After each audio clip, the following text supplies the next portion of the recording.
हमारे ग्रंथों में चिंता के लिए कहा गया है, चिंता चिता स्मा हुक्त्वा बिंदु मात्रम विशेषतः संजीव दहते चिंता निर्जीव दहते चिता।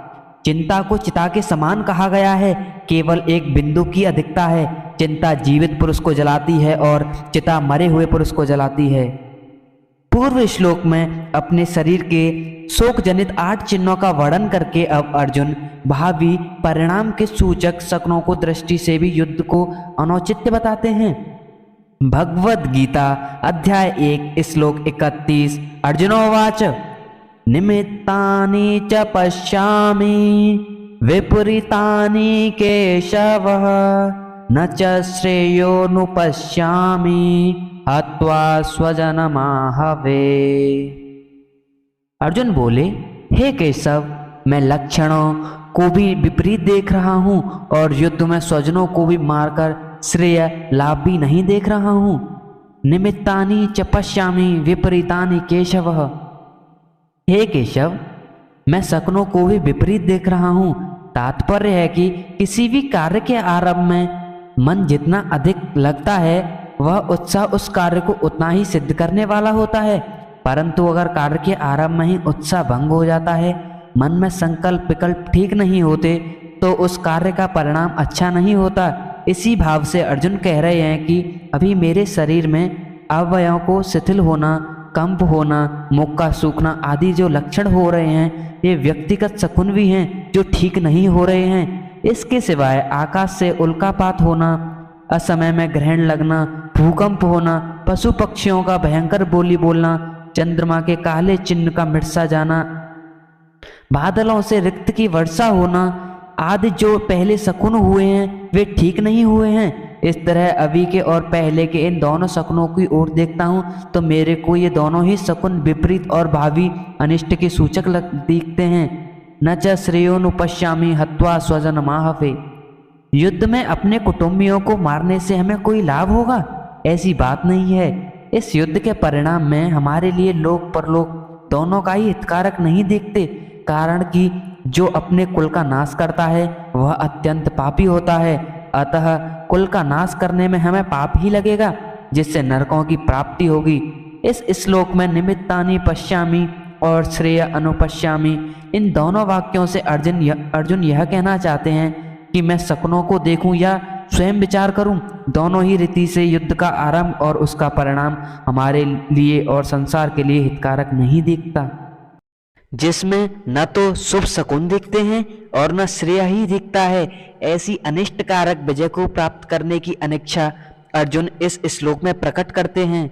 भगवद गीता अध्याय 1 श्लोक 32। अर्जुनोवाच न कांक्षे विजयं कृष्ण न च राज्यं सुखानि च किं नो राज्येन गोविंद किं भोगैर्जीवितेन वा।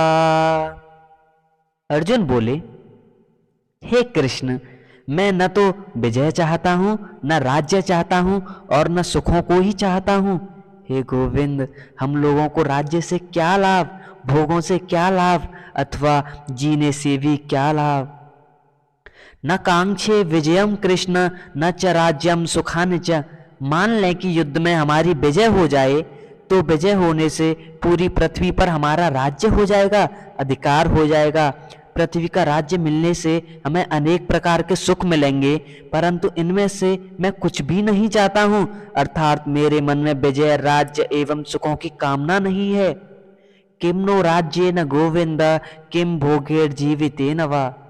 जब हमारे मन में किसी प्रकार की विजय, राज्य और सुख की कामना ही नहीं है, तो फिर कितना बड़ा भी राज्य क्यों न मिल जाए, पर उससे हमें क्या लाभ। कितने ही सुंदर सुंदर भोग मिल जाएं, पर उनसे हमें क्या लाभ। अथवा कुटुंबियों को मारकर हम राज्य के सुख भोगते हुए कितने ही वर्ष जीते रहें, पर उससे भी हमें क्या लाभ। तात्पर्य है कि ये विजय, राज्य और भोग तभी सुख दे सकते हैं जब भीतर में इनकी कामना हो, प्रियता हो, महत्व हो, परंतु हमारे भीतर तो इनकी कामना ही नहीं है। अतः ये हमें सुख क्या दे सकते हैं। इन कुटुंबियों को मारकर हमारी जीने की इच्छा नहीं है, क्योंकि अर्जुन विजय आदि क्यों चाहते हैं। इसका कारण अर्जुन इस श्लोक में बताते हैं। भगवद गीता अध्याय 1 श्लोक 33। अर्जुनोवाच ये सामर्थ्य कांक्षितं नो राज्यं भोगा सुखानि च तामेव स्थिता योद्धे प्राणं स्थक्त्वा धनानि च। अर्जुन बोले, जिनके लिए हमारी राज्य भोग और सुख की इच्छा है वे ही ये सब अपने प्राणों की और धन की आशा का त्याग करके युद्ध में खड़े हैं।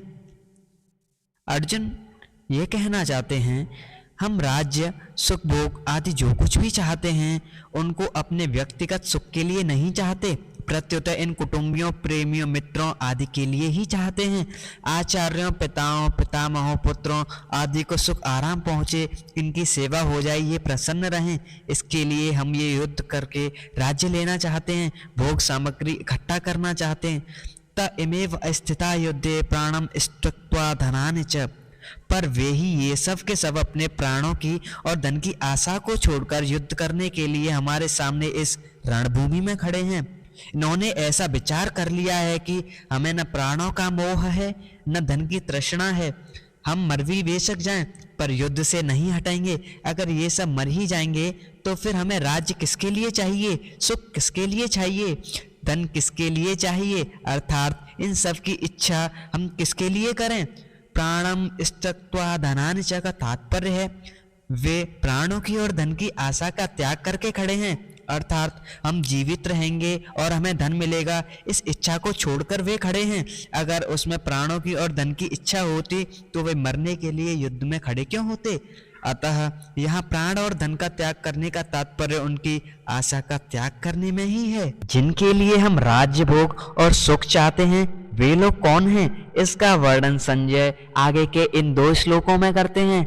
भगवद गीता अध्याय 1 श्लोक 34-35। अर्जुनोवाच आचार्य पितर्पुत्र स्थितैव च पितामहा मातुला ससुरा पौत्रा शाला संबंधिन स्थिता एतान हन्तुमिच्छामि घ्नतोऽपि मधुसूदन अपि त्रैलोक्य राज्यस्य हेतुर्किं नु मही कृते। अर्जुन बोले, आचार्य पिता पुत्र उसी प्रकार पितामह, मामा, ससुर, पौत्र, साले तथा अन्य जितने भी संबंधी हैं मुझ पर प्रहार करने वाले हैं, मैं इनको मारना नहीं चाहता। और हे मधुसूदन, मुझे त्रिलोकी का राज्य भी मिलता हो तो भी मैं इनको मारना नहीं चाहता, फिर पृथ्वी के राज्य के लिए तो मैं इनको मारूं ही क्या। काम, क्रोध और लोभ ये तीनों ही नरक के द्वार हैं। वास्तव में एक काम के ही ये 3 रूप हैं। ये सांसारिक वस्तुओं, व्यक्तियों आदि को महत्व देने से पैदा होते हैं। काम अर्थात कामना 2 प्रकार की होती है, इष्ट की प्राप्ति और अनिष्ट की निवृत्ति। इनमें से इष्ट की प्राप्ति भी 2 तरह की होती है, संग्रह करना और सुख भोगना। संग्रह की इच्छा का नाम लोभ है और सुख भोग की इच्छा का नाम काम है। अनिष्ट की निवृत्ति में बाधा पड़ने पर क्रोध आता है और भोगों की संग्रह की प्राप्ति में बाधा लगने पर अथवा अनिष्ट करने वालों पर, हमारे शरीर का नाश करने वालों पर क्रोध आता है। जिससे अनिष्ट करने वालों का नाश करने की क्रिया होती है। इससे सिद्ध हुआ कि युद्ध में मनुष्य की 2 तरह की प्रवृत्ति होती है, अनिष्ट की निवृत्ति के लिए अर्थात अपने क्रोध को सफल बनाने के लिए और इष्ट की प्राप्ति के लिए अर्थात लोभ की पूर्ति के लिए। परंतु अर्जुन यहाँ दोनों ही बातों का निषेध कर रहे हैं।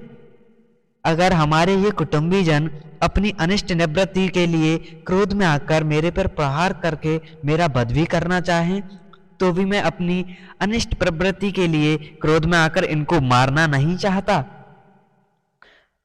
अगर ये अपनी इष्ट प्राप्ति के लिए राज्य के लोभ में आकर मेरे को मारना चाहें तो भी मैं अपने इष्ट की प्राप्ति के लिए लोभ में आकर इनको मारना नहीं चाहता। तात्पर्य यह हुआ कि क्रोध में और लोभ में आकर मेरे को नरकों का दरवाजा मोल नहीं लेना है। यहाँ 2 बार अपी पद का प्रयोग हुआ है। अर्जुन का आशय है कि मैं इनके स्वार्थ में बाधा नहीं देना चाहता और ये मुझे मारेंगे ही क्यों। पर मान लो कि पहले इनसे हमारे स्वार्थ में बाधा दी है। ऐसे विचार से यह मेरे शरीर का नाश करने में प्रवृत्त हो गए, तो भी मैं इनको मारना नहीं चाहता। दूसरी बात, इनको मारने से मुझे त्रिलोकी का राज्य मिल जाए, यह तो संभव ही नहीं है। पर मान लो इससे मेरे को मारने से त्रिलोकी का राज्य मिलता हो, तो भी मैं इनको मारना नहीं चाहता। मधुसूदन, देने का संबोधन है कि आप तो दैत्यों को मारने वाले हैं, पर ये द्रोण आदि आचार्य और भीष्म और पितामह दैत्य थोड़े ही हैं जिससे मैं इनको मारूं और इन मारने की इच्छा करूं। ये तो हमारे अत्यंत नजदीक के खास संबंधी हैं। आचार्य कहने का तात्पर्य है इन कुटुंबियों में जिन द्रोण आदि से हमारा विद्या का हित का संबंध है, ऐसे पूज्य आचार्यों की मेरे को सेवा करनी चाहिए। आचार्यों के चरणों में तो अपने आप को, अपने प्राणों को समर्पित कर देना चाहिए, यही हमारे लिए उचित है। पितर कहने का तात्पर्य है शरीर के संबंधों को लेकर जो पिता लोग हैं उनका ही तो यह स्वरूप शरीर है। शरीर से उनके स्वरूप होकर हम क्रोध में या लोभ में आकर अपने उन पिताओं को कैसे मार सकते हैं। पुत्र कहने का तात्पर्य है हमारे और हमारे भाइयों के जो पुत्र हैं वे तो सर्वथा पालन करने योग्य हैं। वे हमारे विपरीत कोई भी क्रिया कर बैठे तो भी उनका पालन करना हमारा धर्म है। पितामह कहने का तात्पर्य है ऐसे ही जो पितामह हैं वे जो हमारे पिता पूज्य हैं, तब हमारे लिए भी वे परम पूज्य हैं। वे हमारी ताड़ना कर सकते हैं, हमें मार भी सकते हैं, पर हमारी तो ऐसी कोई चेष्टा नहीं होनी चाहिए जिससे उनको दुख पहुंचे, कष्ट पहुंचे। प्रत्युत उनको सुख ही हो, आराम हो, उनकी सेवा हो। मातुला कहने का तात्पर्य है हमारे जो मामा लोग हैं वे हमारा पालन पोषण करने वाली माताओं के भाई हैं, वे माताओं की समान पूज्य होने चाहिए। ससुरा कहने का तात्पर्य है ये जो हमारे ससुर हैं ये मेरी और मेरे भाइयों की पत्नियों के पूज्य पिताजी हैं, अतः ये हमारे लिए भी पिता के तुल्य हैं, इनको मैं कैसे मारूं। पौत्रा, पौत्रा कहने का तात्पर्य है हमारे पुत्रों के जो पुत्र हैं वे तो पुत्रों से भी अधिक पालन पोषण करने योग्य हैं।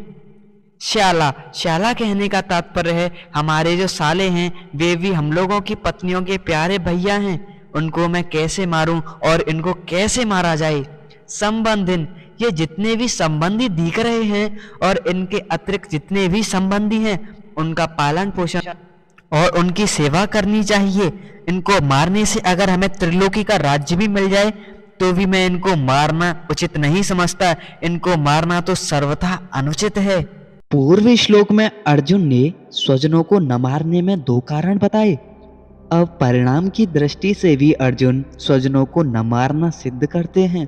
भगवद गीता अध्याय 1 श्लोक 36 अर्जुनोवाच निहत धार्तराष्ट्रान् का प्रीतिस्य जनार्दन पापमेवाश्रयेदस्मान् हत्वेतान् ततायनः। अर्जुन बोले, हे जनार्दन, इन धृतराष्ट्र संबंधियों को मारकर हम लोगों को क्या प्रसन्नता होगी। इन आताताइयों को मारने से हमें पाप ही लगेगा। धृतराष्ट्र के पुत्र और उनके सहयोगी दूसरे जितने भी सैनिक हैं उनको मारकर विजय प्राप्त करने से हमें क्या प्रसन्नता होगी। अगर हम क्रोध और लोभ के वेग में आकर इनको मार भी दें तो उनका वेग शांत होने पर हमें रोना ही पड़ेगा, अर्थात क्रोध और लोभ में आकर हम क्या अनर्थ कर बैठे ऐसा पश्चाताप करना पड़ेगा। कुटुंबियों की याद आने पर उनका अभाव बार बार खटकेगा, चित्त में उनकी मृत्यु का शोक सताता रहेगा। ऐसी स्थिति में हमें कभी प्रसन्नता हो सकती है क्या जनार्दन? तात्पर्य है कि इनको मारने से हम इस श्लोक में जब तक जीते रहेंगे तब तक हमारे चित्त में कभी प्रसन्नता नहीं होगी और इनको मारकर हमें जो पाप लगेगा वह परलोक में बड़ा भयंकर दुख देने वाला होगा। आताताई 6 प्रकार के होते हैं, आग लगाने वाला, विष देने वाला, हाथों में अस्त्र लेकर मारने को तैयार हुआ, धन को हरने वाला, जमीन छीनने वाला और स्त्री का हरण करने वाला। दुर्योधन में ये 6 के 6 लक्षण खटकते थे। उन्होंने पांडवों को लाक्षागृह में आग लगाकर मारना चाहा था, भीमसेन को जहर खिलाकर जल में फेंक दिया था, हाथों में शस्त्र लेकर पांडवों को मारने के लिए भी तैयार थे। द्रोध क्रीड़ा में छल कपट करके उन्होंने पांडवों का धन और राज्य हर लिया था। द्रौपदी को भरी सभा में लाकर दुर्योधन ने मैंने तेरे को जीत लिया है, तू मेरी दासी है आदि शब्दों से बड़ा अपमान किया था और दुर्योधन आदि की प्रेरणा से जयद्रथ द्रौपदी को हर कर ले आया था। शास्त्रों के वचनों के अनुसार आताताइयों को मारने से मारने वालों को कुछ दोष नहीं लगता, पाप नहीं लगता। नाततया विधे दोषो अंतुर्भर्वतः कश्चन, मनु स्मृति में कहा गया है। परंतु आताताइयों को मारना उचित होते हुए भी मारने की क्रिया अच्छी नहीं है। शास्त्र भी कहता है मनुष्य को कभी हिंसा नहीं करनी चाहिए। न हिंसार्थ सर्वा भूतानि, न हिंसा करना परम धर्म है, अहिंसा परमो धर्म। अतः क्रोध लोभ के वशीभूत होकर कुटुंबियों की हिंसा का कार्य हम क्यों करें। आताताई होने से दुर्योधन आदि मारने के लायक ही हैं, परंतु अपने कुटुंबी होने से इनको मारने से हमें पाप ही लगेगा, क्योंकि शास्त्रों में कहा गया है जो अपने कुल का नाश करता है वह अत्यंत पापी होता है। स एवः पापिष्ठमोस्य कृत्वा कुलनाशनम। अतः जो आताताई अपने खास कुटुंबी हैं उन्हें कैसे मारा जाए। उनसे अपना संबंध विच्छेद कर लेना, उनसे अलग हो जाना तो ठीक है, पर उन्हें मारना ठीक नहीं है। जैसे अपना ही बेटा आताताई हो जाए, उससे अपना संबंध तो हटाया जा सकता है, पर उसे मारा थोड़े ही जा सकता है। पिछले श्लोक में युद्ध का दुष्परिणाम बताकर अब अर्जुन युद्ध करने का सर्वथा अनौचित्य करते हैं। भगवद गीता अध्याय 1 श्लोक 37 अर्जुनोवाच तस्मान्नाहार्वयं हन्तु धार्तराष्ट्रान् स्वबान्धवान् स्वजनं हि कथं हत्वा सुखिन्श्याम माधव। अर्जुन बोले, इसलिए अपने बांधव इन धृतराष्ट्र संबंधियों को मारने के लिए हम योग्य नहीं हैं, क्योंकि हे माधव अपने कुटुंबियों को मारकर हम कैसे सुखी होंगे। तस्मान्नाहार्वयं हन्तु धार्तराष्ट्रान् स्वबान्धवान्। अभी तक मैंने कुटुंबियों को न मारने में जितनी युक्तियां दलीलें दी हैं, जितने विचार प्रकट किए हैं, उनके रहते हुए हम ऐसे अनर्थकारी कार्य में कैसे प्रवृत्त हो सकते हैं। अपने बांधव इन धृतराष्ट्र संबंधियों को मारने का कार्य हमारे लिए सर्वथा अयोग्य है, अनुचित है। हम जैसे अच्छे पुरुष ऐसा अनुचित कार्य कर ही कैसे सकते हैं। स्वजनम ही कथम हत्वा सुखिन श्याम माधव। हे माधव, इन कुटुंबियों के मरने की आशंका से ही बड़ा दुख हो रहा है, संताप हो रहा है, तो फिर क्रोध तथा लोभ के वशीभूत होकर हम उनको मार दें तो हमें कितना दुख होगा। उनको मारकर हम कैसे सुखी होंगे।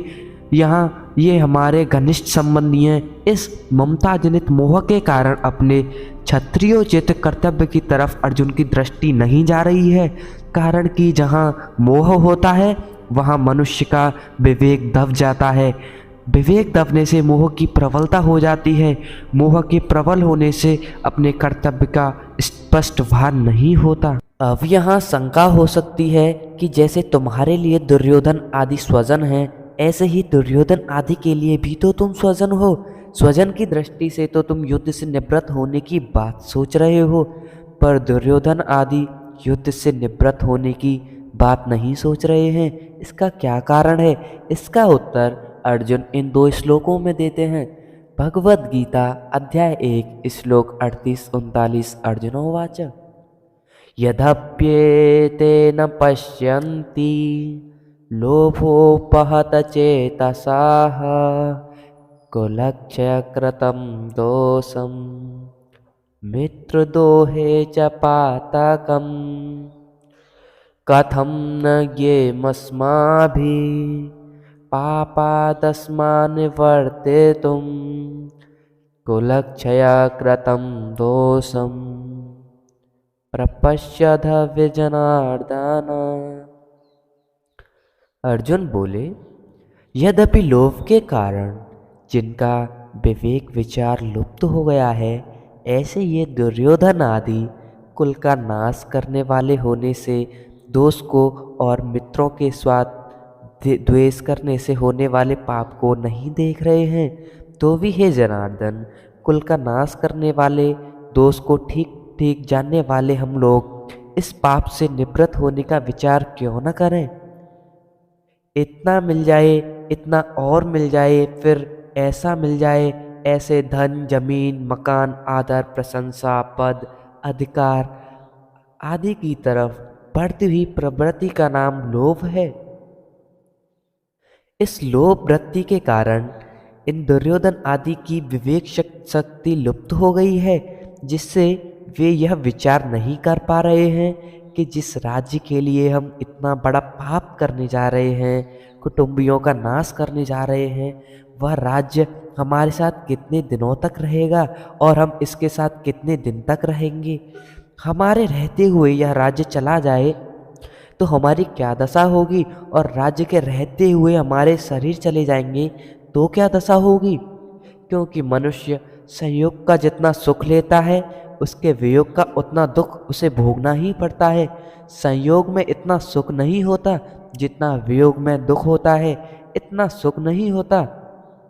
तात्पर्य है कि अंतःकरण में लोभ छा जाने के कारण इनको राज्य ही राज्य दिख रहा है। कुल का नाश करने से कितना भयंकर पाप होगा वह इनको नहीं दिख रहा है। जहाँ लड़ाई होती है वहाँ समय संपत्ति शक्ति का नाश होता है, तरह तरह की चिंताएं और आपत्तियां आ जाती हैं। दो मित्रों में भी आपस में खटपट मच जाती है, मन मलिन हो जाता है, कई तरह का मतभेद हो जाता है। मतभेद होने से बैर भाव हो जाता है। जैसे द्रुपद और द्रोण दोनों बचपन के मित्र थे, परंतु राज्य मिलने से द्रुपद ने एक दिन द्रोण का अपमान करके उस मित्रता को ठुकरा दिया। इससे राजा द्रुपद और द्रोणाचार्य के बीच बैरभाव पैदा हो गया। अपने अपमान का बदला लेने के लिए द्रोणाचार्य ने मेरे द्वारा राजा द्रुपद को परास्त कराकर उसका आधा राज्य ले लिया। इस पर द्रुपद ने द्रोणाचार्य का नाश करने के लिए एक यज्ञ कराया, जिससे धृष्टद्युम्न और द्रौपदी दोनों पैदा हुए। इस तरह मित्रों के साथ बैरभाव होने से कितना भयंकर पाप होगा, इसकी तरफ तो देखिए हे जनार्दन, हम इसकी तरफ दृष्टि नहीं दे रहे हैं। विशेष बात, अभी हमारे पास जिन वस्तुओं का अभाव है, उन वस्तुओं के बिना हमारा काम चल रहा है, हम अच्छी तरह से जी रहे हैं। परंतु जब वे वस्तुएं हमें मिलने के बाद फिर बिछुड़ जाती हैं, तब उनके अभाव का बड़ा दुख होता है। तात्पर्य है कि पहले वस्तुओं का जो निरंतर अभाव था वह उतना दुखदाई नहीं था जितना वस्तुओं का संयोग होकर फिर उनसे वियोग होना दुखदाई है। ऐसा होने पर भी मनुष्य अपने पास वस्तुओं का अभाव मानता है। उन वस्तुओं को वह लोभ के कारण पाने की चेष्टा करता रहता है। विचार किया जाए तो जिन वस्तुओं का अभी अभाव है, बीच में प्रारब्ध के अनुसार उनकी प्राप्ति होने पर भी अंत में उनका अभाव ही रहेगा। अतः हमारी तो वह अवस्था रही जो कि वस्तुओं से पहले थी। बीच में लोभ के कारण उन वस्तुओं को पाने के लिए केवल परिश्रम बल्ले पड़ा, दुख ही दुख भोगना पड़ा। बीच में वस्तुओं के संयोग से जो थोड़ा सुख हुआ वह तो केवल लोभ के कारण ही हुआ। अगर भीतर में लोभ रूपी दोष न हो तो वस्तुओं के संयोग से सुख हो ही नहीं सकता। ऐसे ही मोह रूपी दोष न हो तो कुटुंबियों से सुख हो ही नहीं सकता। लालच रूपी दोष न हो तो संग्रह का सुख हो ही नहीं सकता। तात्पर्य है कि संसार का सुख किसी न किसी दोष के कारण ही होता है। कोई भी दोष न होने पर संसार से सुख हो ही नहीं सकता, परंतु लोभ के कारण मनुष्य ऐसा विचार कर ही नहीं सकता। यह लोभ उसके विवेक विचार को लुप्त कर देता है। अब अर्जुन अपनी बात कहते हैं कि यद्यपि दुर्योधन आदि अपने कुल 6 से होने वाले दोष को और मित्र दोष से होने वाले पाप को नहीं देखते, तो भी हम लोगों को कुल 6 से होने वाली अनर्थ परंपरा को देखना चाहिए, क्योंकि हम कुल 6 से होने वाले दोषों को भी अच्छी तरह से जानते हैं और मित्रों के साथ द्रोह, बैर द्वेष से होने वाले पापों को भी अच्छी तरह से जानते हैं। अगर वे मित्र हमें दुख दें तो भी दुख हमारे लिए अनिष्टकारक नहीं है, कारण कि दुख से तो हमारे पूर्व पापों का नाश होगा, हमारी शुद्धि ही होगी। परंतु हमारे मन में अगर द्रोह बैर भाव होगा तो वह हमारे मरने के बाद भी हमारे साथ रहेगा और जन्म जन्मांतर तक हमें पाप करने में प्रेरित करता रहेगा, जिससे हमारा पतन ही पतन होगा। ऐसे अनर्थ करने वाले और मित्रों के साथ द्रोह पैदा करने वाले इस युद्ध रूपी पाप से बचने का विचार क्यों न करना चाहिए। अर्थात विचार करके हमें इस पाप से जरूर ही बचना चाहिए। यहाँ अर्जुन की दृष्टि दुर्योधन आदि के लोभ की तरफ तो जा रही है, पर वे खुद कुटुंब के स्नेह में आबद्ध होकर बोल रहे हैं, इसकी तरफ नहीं जा रही है, कारण कि वे अपने कर्तव्य को नहीं समझ पा रहे हैं। यह नियम है कि मनुष्य की दृष्टि जब तक दूसरों के दोषों पर रहती है तब तक उसको अपना द्वेष या अपना दोष नहीं दिखता। उल्टे एक अभिमान होता है, उसमें यह दोष है पर हमारे में दोष नहीं है। ऐसी अवस्था में वह यह सोच नहीं सकता कि अगर इसमें कोई दोष है तो हमारे में भी तो कोई दोष हो सकता है। दूसरा दोष यदि न हो तो भी दूसरों में दोष देखना भी तो दोष ही है ना। दूसरों का दोष देखना और अपने में अच्छाई का अभिमान करना, ये दोनों दोष साथ में ही रहते हैं। अर्जुन को भी दुर्योधन आदि में दोष दिख रहे हैं और अपने में अच्छाई का अभिमान हो रहा है। अच्छाई के अभिमान की छाया में मात्र दोष ही रहते हैं, इसलिए उनको अपने में मोह रूपी दोष नहीं दिख रहा है। कुल का क्षय करने से होने वाले जिन दोषों को हम जानते हैं वे दोष कौन कौन से हैं, उन दोषों को अगले 5 श्लोकों में अर्जुन बताते हैं। भगवद गीता अध्याय 1 श्लोक 40 अर्जुनोवाच कुलक्षये प्रणश्यन्ति कुलधर्म सनातन धर्मे नष्टे कुलं कृत्स्नम् धर्मो विभवस्त्युत। अर्जुन बोले, कुल का क्षय होने पर सदा से चलते आए कुल धर्म नष्ट हो जाते हैं और धर्म का नाश होने पर बचे हुए संपूर्ण कुल को अधर्म दबा लेता है। कुलक्षये प्रणश्यन्ति कुल धर्मा सनातन। जब युद्ध होता है तब उनमें कुल वंश का क्षय होता है। जब से कुल का आरंभ हुआ है तभी से कुल के धर्म अर्थात कुल की पवित्र परंपराएं, पवित्र रीतियां, मर्यादाएं भी परंपरा से चलती आई हैं। परंतु जब कुल का क्षय होता है तब सदा से चलते रहने वाले धर्म भी नष्ट हो जाते हैं। अर्थात जन्म के समय, द्विजाति संस्कार के समय, विवाह के समय, मृत्यु के समय और मृत्यु के बाद किए जाने वाले जो शास्त्रीय पवित्र रीति रिवाज हैं, जो कि जीवित और मृतात्मा मनुष्यों के लिए इस लोक में और परलोक में कल्याण करने वाले हैं, वे नष्ट हो जाते हैं। कारण कि जब कुल का ही नाश हो जाता है तब कुल के आश्रित रहने वाला धर्म भी किसके आश्रित रहेगा। धर्मे नष्टे कुलम कृत्स्नम् धर्मो विभवस्त्युत। जब कुल की पवित्र मर्यादाएं, पवित्र आचरण नष्ट हो जाते हैं तब धर्म का पालन न करना और धर्म से विपरीत काम करना, अर्थात करने लायक काम को न करना और न करने लायक काम को करना, अधर्म संपूर्ण कुल को दबा लेता है। अर्थात संपूर्ण कुल में अधर्म छा जाता है। अब यहाँ शंका हो सकती है कि जब कुल नष्ट हो जाएगा, कुल नष्ट रहेगा ही नहीं, तब अधर्म किसको दबाएगा। इसका उत्तर यह है कि जो लड़ाइयों के योग्य पुरुष हैं वे तो युद्ध में मर जाते हैं, किंतु जो लड़ाई में योग्य नहीं हैं, ऐसे जो बालक और स्त्रियां बच जाती हैं, उनको अधर्म दबा लेता है। कारण कि जब युद्ध में शस्त्र शास्त्र व्यवहार आदि के जानकार और अनुभवी पुरुष मर जाते हैं, तब पीछे बचे हुए लोगों को अच्छी शिक्षा देने वाले, उन पर शासन करने वाले नहीं रहते। इससे मर्यादा का, व्यवहार का ज्ञान न होने से वे मनमाना आचरण करने लगते हैं अर्थात वे करने लायक काम को तो करते नहीं और न करने लायक काम को करने लग जाते हैं, इसलिए उनमें अधर्म फैल जाता है।